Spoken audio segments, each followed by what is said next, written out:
Dear students, today's lecture will be about the medical and social rehabilitation of patients with nervous system pathology. What is the peripheral nervous system? The central nervous system is confined to brain and spinal cord. Next will be its peripheral nervous system includes an anatomical order: anterior horn cells located within spinal cord, spinal nerve roots, radicals, plexi, brachial and lumbosacral. And next, it will be peripheral nerves, for example, radial nerve, medianus nerve, ulnaris nerve, tiny nerve endings, sensory fibers, and tiny branches of lower motor axons at the neuromuscular junction and muscles. So in this picture, you can see this is the main structures. Anterior horn cells located here within the spinal cord, spinal C8 spinal nerve roots.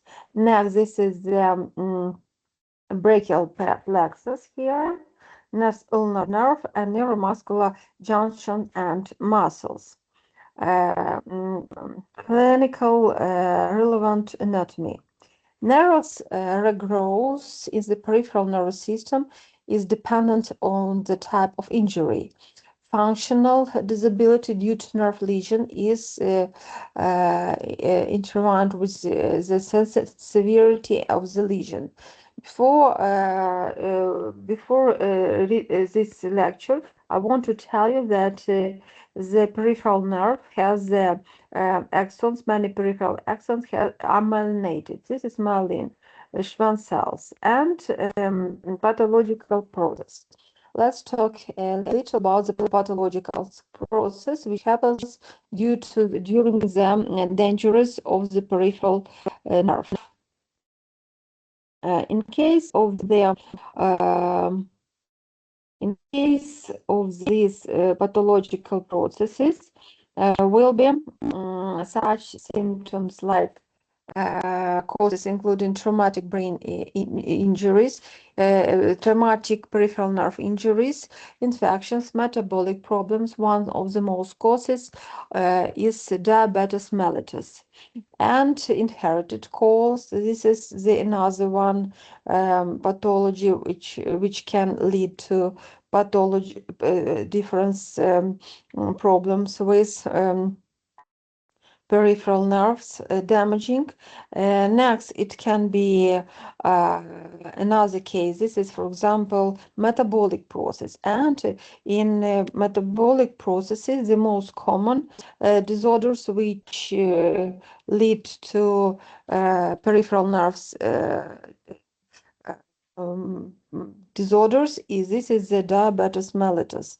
And in case of the diabetes mellitus, we can see that it will be such problems like the diabetic polyneuropathy. Diabetic polyneuropathy, this is the most common disorders which happens in case of the pathology. And another one problem is about the inherited cause and intoxication.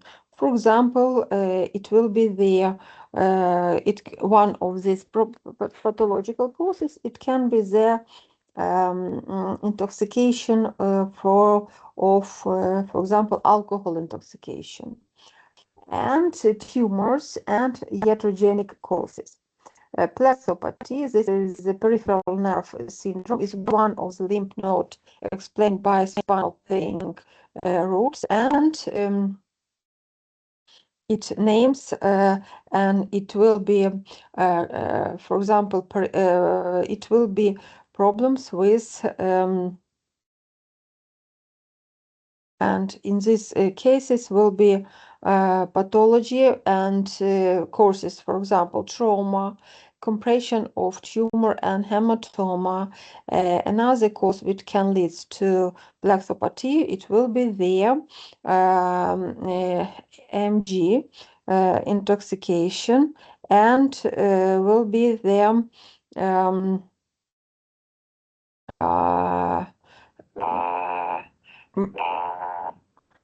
electroneuromyography, and this is the methods which we use to confirm the blaxopathy. And the image is if compressive lesion suspected. You can see here the main structures of this blaxopathy. This is blaxopathy, brachial blaxopathy, and here we can see the brachial plexus behind clavicle and in upper thorax. Another disorders of peripheral nervous system, traumatic. This is the trauma of peripheral nerve, mononeuropathy. For example, here you can see the ulnar nerve damage, but it can be damage of another peripheral nerve, for example, medianus nerve, radial nerve, and others. Important mononeuropathies. This is median mononeuropathy at the wrist, and the most important and very often cause is this is the carpal tunnel syndrome. Ulnar mononeuropathy at the elbow, cubital tunnel syndrome, radial mononeuropathy, Saturday night palsy, wrist and finger drop, and peroneal mononeuropathy from the leg crossing, or one cause of the foot drop. In this picture, you can see the pictures which show the area of innervation of this peripheral nerve. For example, red, this picture red, this is area of the innervation of median nerve, and in case of the lesion, it will be problem with sensory disorder in this area. For example, blue one, this is ulnar nerve. And the patient will feel, for example, decrease of sensation, hyposthesia, or absence of sensation. It will be anesthesia or increase of sensation, hyperesthesia. Paresthesias, different feelings in this area because of the damage of peripheral nerve. In this picture, this is the picture which shows the area of innervation, for example, of peroneal nerve. And the right grade of nerve injury, you can see normal nerve, neuropraxia, axonotmesis, and neurotmesis, and clinical presentation. First of all, will be a gradual onset of numbness, prickling, and patients feels different feelings in feet or hand, and these feelings can spread upward into legs and arms. Sharp, troubling, freezing, burning pain. Next can be extreme sensitivity to touch. Lack of coordination and falling. Muscles weakness or paralysis if motor nerves are affected, and neuromatous or causalgia pain. Reflexes. We should repeat that in case of the lesion of central nervous system will be increase of deep reflexes, hyperreflexia. But we are talking today about the peripheral nerve affection, and it will be the hyperreflexia, fasciculation, atrophy within the lower motor nerve lesion. And assessment. After the diagnosis of a peripheral nerve injury, a full subjective and objective examination is required to get a clear picture of the way the lesion is affecting the client. The examination should focus on, first of all, we should ask patient about the pain. If the pain, what kind of pain? This is we cannot feel the pain of the patient, but we should ask him, and they should explain how intensive this pain are. And there are scales to test to check the pain. Next, this is the sensation deficit and skill condition. Sensation deficit means that in case of the lesion of peripheral nerve, will be decrease of sensation or absence of sensation, hypoesthesia or anesthesia, and skin condition, dry skin, for example. Next, muscle strength, and if this is muscular examination, manual muscular examination we should provide, and to know if the damage of this nerve leads to decrease of the muscle strength in extremity. And next we should know what functional deficits we have. Next, we should check the balance deficit, joint stiffness, and emotional stress. Why this is very important about the emotional stress? Because in case if a patient has this very severe pain, and for example he cannot sleep at night, he can have the anxiety and depression. So you should check and know about these conditions, and all it's is that this is decrease the effect of the rehabilitation process.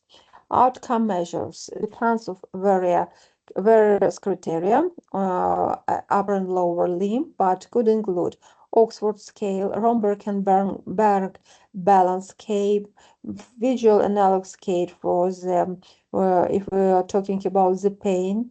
Next questionnaire will pain short form, yes, and PEG test, non-whole PEG test.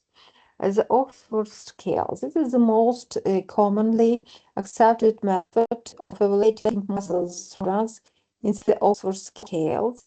And you can see on this picture that this method involves testing key muscles from the upper and lower extremities against the examiner's resistance and grading the patient's strength on from 0 to 5 scales accordingly. And you can see from for example 5, this is through full range activity against strong resistance. 4, this is again some resistance. 3, full range activity against gravity, and count with 2 through full range activity with gravity counterbalanced. And we should check the most commonly tested muscles, for example, like the shoulder abductors, elbow flexors, elbow extensors, wrist extensors, finger flexors, next hip flexors, knee extensors, dorsiflexors, great toe extensor, and plantar flexors. These muscle groups are commonly chosen, so very important to check these muscles, and so that important spinal nerve roots are assessed systemically, testing the strength of the elbow flexor, elbow extensor, wrist extensor, finger flexor, and hand intrinsics allow for the methodological evaluation of the C5 to T1 nerve roots. And there are different you should perform the physical therapist should perform the manual muscular tests, and to check the muscles and manual muscle testing of specific joints and movements. Upper extremity shoulder flexion, shoulder extension, shoulder abduction, horizontal abduction, shoulder, scapula elevation, scapular retraction, abduction, elbow flexion, elbow extension, wrist flexion, wrist extension. And this is, we talk about the upper extremity, and hip flexion, hip extension, hip abduction, hip adduction, hip external rotation, and hip internal rotation, knee flexion, knee extension, plantar flexion, dorsiflexion, ankle version, and inversion ankle. So manual muscle testing, I will show you now a short video about the examination of these muscles, and I will show you how to check different group of muscles. Now I will share with the screen of the video of muscle examination of different group of muscles. And in case of them of this pathological, in case of this, for example, I will show you now. I will share with my screen. 1 minute, please. This one, so you can watch this video. This video demonstrates manual motor testing, including the MRC scale for muscle strength. First, 5 tips for manual motor testing. Number 1, determine the patient's normal range of motion. Number 2, stabilize the patient's limb so that the motion that you're testing is ensured to be from the joint you desire and not the joint above or below. 3, apply resistance at the mid of range so that it's fair for you and the patient. 4, start slow, gradually building up your resistance while the patient isometrically contracts their muscle. And 5, always remember to compare to the opposite side. Next, let's refer to the 5-point scale. On one end of the spectrum, 5 is normal strength, 0 no contraction, 1 a flicker or trace contraction. To get a 2, you need full range of active movement with gravity eliminated, 3 active movement against gravity, and 4 has movement against gravity and resistance, but it's not quite normal. The best way to manage this is actually to start in the middle of the scale. Observe the patient's range of motion against gravity at any particular motion, in this case, elbow flexion. If they have full range against gravity, they have at least a 3. We'll now apply resistance. Stabilize the patient's joint and apply steady resistance at about the mid-range to determine whether or not the patient has a 4 or 5. If strength is normal against your resistance, it scores a 5. However, if strength is reduced to your resistance, especially compared to the opposite side, it would score a 4. Now going back to active motion against gravity, according to the MRC scale, any movement would give you a score of 3 out of 5. However, some scales and clinicians actually require the patient to have full range of motion against gravity to get a 3. If the patient doesn't meet criteria for 3 out of 5, you'll determine if they have a 1 or a 2. From here, you're going to place the limb with gravity eliminated. The limb is parallel with the floor. If the patient does have full range of motion and elbow flexion with the gravity eliminated, they would score a 2. However, if in this position the patient does not have full range, they would score only a 1. If there is a flicker, this would also score 1. If no motion at all is seen and no muscle flicker over the elbow flexors, the patient will be scored a 0. The same procedures can be replicated for any joint and movement that you would like to test.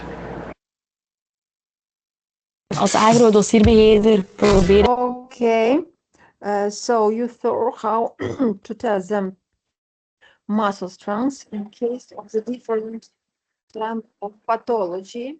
And now we will talk about the another part, how to examine there and how to check their muscle strength of their lower extremity. And now I will show you this video to know how we should check the muscle strength of lower extremity of the patients. So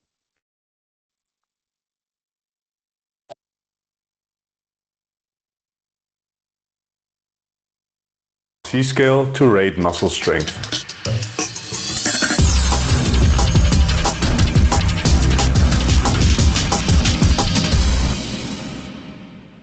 MRC stands for Medical Research Council, which is the institution that set up the standard for muscle strength testing.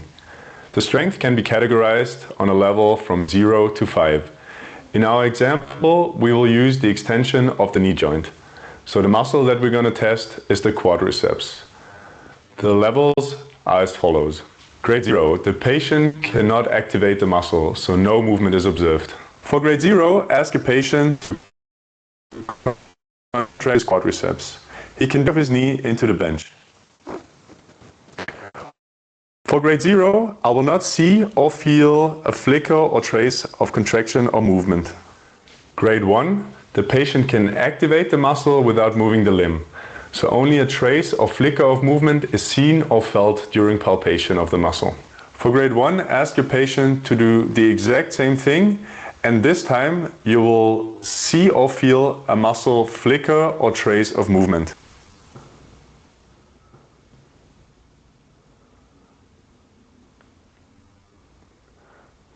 Grade 2, movement over full range of motion can only occur if gravity is eliminated.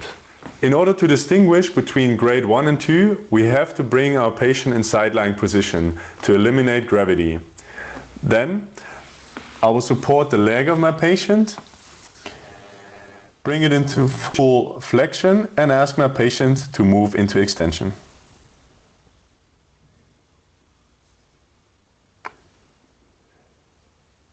Okay. If my patient is able to move through the full range of motion, this is a grade 2. If no movement is possible at all, we are talking about grade 1. Grade 3, the patient can overcome gravity and move through the full range of motion without resistance coming from the examiner. For grade 3, I will ask my patient to extend his knee against gravity.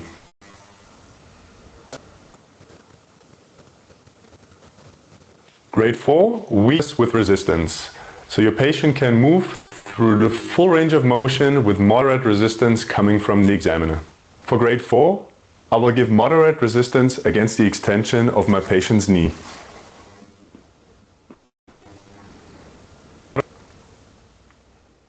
Okay. And at last, grade 5, full strength. So your patient can move through the whole range of motion against full resistance coming from the examiner.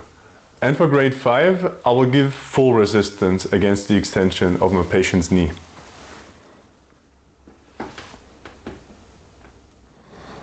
Okay. In order to distinguish between grade 4 and 5, make sure to, now that you've seen the basics of how to test according to the MRC scale, make sure to practice this with different joints and muscles and figure out a way of how to position your patient. Okay, this was our video. Okay. So, this was video how correct to examine the muscle strength of the patient with different form of pathology of peripheral nervous system. So let's talk about the next dynamometer. Distal strength can be measured with the hand grip ergometer,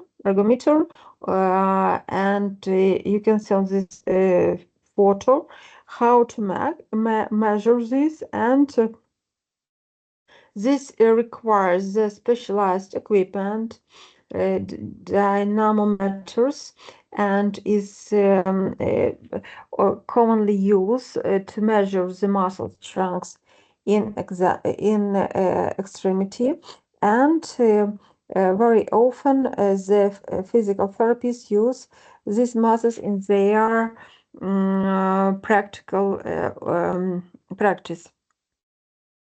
Next, this is the functional testing often provides a better picture of the relationship because the strength and disability. And as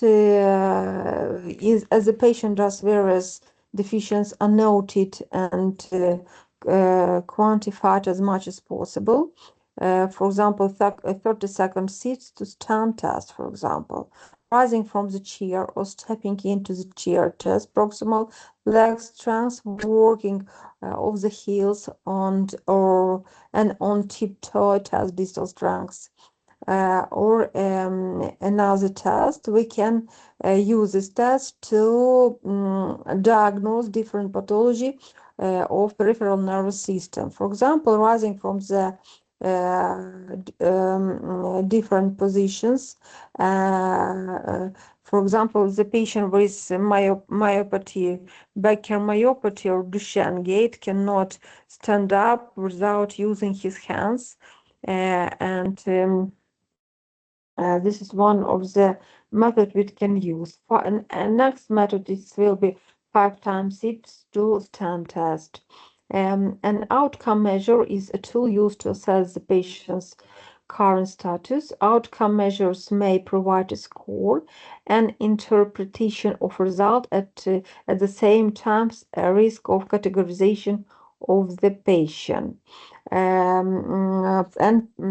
Then very important to provide intervention, and before this we should check and measure all these things. The initial result may help determine the course of treatment intervention, and once treatment has will be prescribed, the same tool may be used in serial assessments to determine whether the patient has demonstrated changes, for example, before treatment and during the treatment and after the treatment. Physiotherapy management, and it will be in different directions. First of all, will be the pain management. Next, it will be the muscle weakness, functional deficit, sensory deficit. Next, it will be balance deficit, joint stiffness, and emotional stress. Pain management. Neuropathic pain affects the quality of life, and it is a common symptoms of the nerve damage. Pain control is of paramount importance. Multidisciplinary approach is taken, which most impact from the pharmacologist.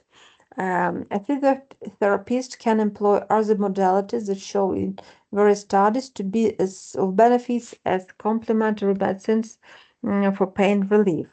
And these methods includes, first, massage, for example, a transcutaneous electrical nerve stimulation, TENS, low-level laser therapy, relaxation techniques, acupuncture, hydrotherapy, splint, passive from stretches, and correct transfer skill education.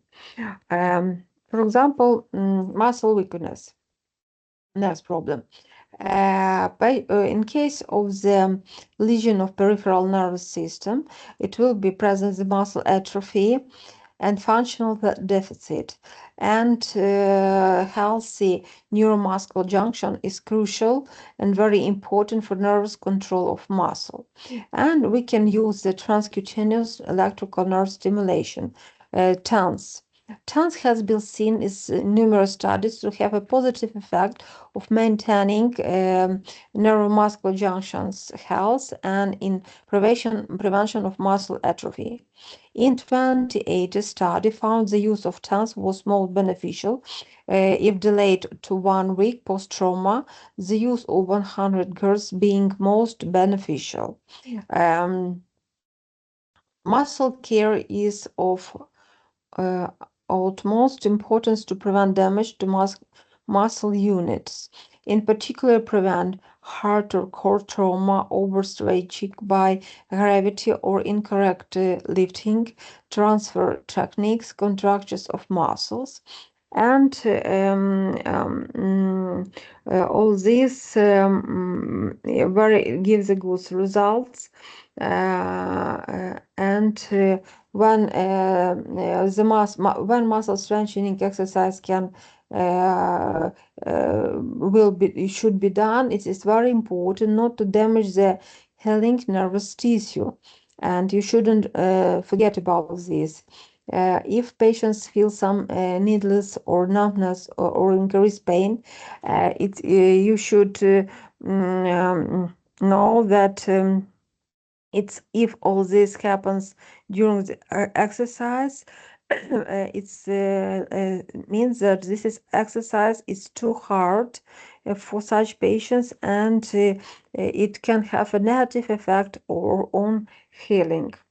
Muscle strengthening exercises are employed as appropriate isometric graded weight progression, open close chains, and use of support sling may be employed to assist the movement and take the weight of the limb. Static and dynamic splints can help to rest paralyzed muscles in optimum positioning to avoid overstretching and or contractures. Static and dynamic splints can help to rest paralyzed muscle in optimum positioning to avoid overstretching and contractures. They also assist in allowing unaffected muscles to operate from correct position.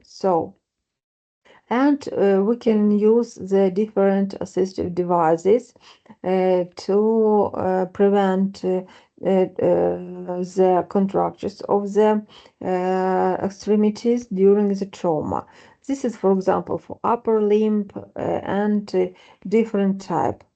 A recent study found that exercise can enhance axonal growth via narrative-independent mechanism affecting adult dorsal roots ganglion neurons. And aerobic activity should also be encouraged, aiming for 30 minutes 4 times per week for its known health benefits. Functional deficits and sensory deficits. In the learning of functional tasks, the brain is utilized to regain visual, tactile, and audio tactile interaction. In the upper limb, the focus is on the fine motor skill learning. In the lower limb, balance and coordination are areas of focus. Next, sensory education aids in the recovery of sensibility. In sensory stimulation, pinching and tapping, brushing, and we can use regularly used. Proprioception deficits can be improved using different exercise balls, balance pads for activities, juggling balls for upper extremity, yoga, tai chi. One muscle strengthening exercise can commence. It is important not to damage the healing nervous tissue, and you should remember not to make too hard for such patients. And if patient feels pain, it will have the negative effect to the healing tissues. Individualized progressive graded exercise should be utilized according to each patient's needs to improve strength, moving from isometric to anti-gravity to resisted range exercise. Remember that in the acute phase, for some peripheral nerve injuries with other complex injuries, isometric exercises may be the only exercise allowed. I will show you now a short video about the which exercise we can use in case of the damage of peripheral nerve, and which group of different exercise, and and you can see now, you will see the physical therapist who will show you the different form of exercise in case of the damage of a radial nerve. So please watch this movie. Hal, today I want to talk to you about radial nerve gliding. Now, when you do radial nerve glides, it's important that you don't try to push through these too hard, that you do them nice and gently, nice and slowly, and you'll get more benefit out of it. Now, why do people have to do nerve glides? Well, sometimes people will have an accident, or maybe they'll be in a sling or immobilized for a long period of time, and the nerves that go from your neck down into your arm get a little bit stiff and tight and stuck between soft tissues. So the nerve likes to be able to glide back and forth, and if it doesn't and it gets stuck in the soft tissue, it will get pulled on. And when it does, it can cause pain and tingling down the arm and mimic other types of problems. Okay, so what we're going to do is demonstrate how to do the radial nerve glide now. So what you do is you keep your arms equally apart here, shoulders, level. You take the affected side and reach down toward the floor. While you do that, you bring the hand back like you're accepting a tip from somebody, and then you bring the arm out to the side. Now you're going to stop when you feel this kind of a sharp pull go through the back of your arm. You're going to stop right there, okay? And that you need to try to measure on your own so that you know how high you're able to get. So that once you do the exercise, you can retest this afterward. So here's how you do it. You reach down, hand palm up toward the ceiling, you bring the arm out to the side, and then what you do is as you let the hand go back, you tilt the head to the opposite side. You bring the hand back and tilt your head toward the hand. And then back and forth 5 times. Essentially making that nerve slide back and forth to help give it some better mobility. Once you've done 3 sets of 5 repetitions, then you should retest yourself again. So drop the arm, bring the hand back, take it out to the side while the head stays in a neutral position, and see if that arm gets up a little bit higher before you develop that tightness in your arm. If you did get higher, then that means that nerve is gliding better and moving better. And typically, you'll feel like you have better mobility in your arm after you've done that. So I hope you liked today's video. Make sure you give us a thumbs up and be sure to subscribe to our channel. If you have any questions, leave those questions in the comment section of this video. I'll do my very best to get back to you. Thanks. So you saw this movie about the exercises in case of the damage of radial nerve. Let's talk about the next steps which we can do in case of the rehabilitation. And next method, it will be the electrostimulation. This electrostimulation plays important role in the treatment of various neuromuscular dysfunctions with a wide variety range of applications and the possibility of combining this method with other, it is considered as one of the most effective.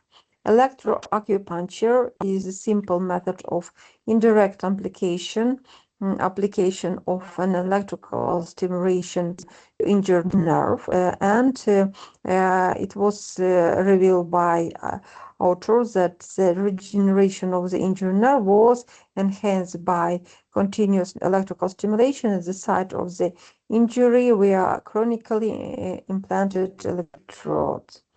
Joint stiffness, the soft tissues of the region are supplied by the damaged nerve are at the risk of a contracture if left is shortened position. And for joints that have become stiff, ultrasound and laser therapy have been found to provide benefits. Stiffness is abnormal joint posture due to imbalance force across the joint contractions, myostatic contractions, tendon adhesion, nerve adhesion, scar, and stiffness and pain. Next problem, it will be the emotional stress due to the pain. Chronic neuropathic pain has a life affected effect, causing emotional stress and reduces quality of life. It's very important to properly treat a client with neuropathic pain. This must be respected. Ultimate goal is not simply to reduce pain, but give better quality of life of this patient. Patient and family education. Teach patients or caregivers to take over some elements of treatment if they can safely repeat it without supervision. Always check out. Patients should repeat treatment multiple times per day in order to be effective and be able to continue post discharge. Minimize risk of further injury to the nerve. Stimulate and support the affected limb or area, but take care to avoid doing too much. Stretching and overuse can cause pain and further damage. Do not pull on an affected limb, and the traction can further damage the nerve. Prevention of contusions. Maintain positive you should make all this, avoid joint contractures, to avoid the joint contractures and or tissue unique. Always be aware of positioning both for comfort to minimize pain, but also to minimize the risk of development contractions. And it is very important to find the comfortable resting position for the limb to sleep. Sciatic nerve injury. Sciatic nerve injury occurs due to trauma, for example, pressure, stretching, or cutting to the nerve, and can cause symptoms such as paralysis, loss of muscle power, and pain. These symptoms are similar to those caused by sciatica. However, the term of sciatica is typically used to refer to conditions where the sciatic nerve is irritated or compressed, rather than being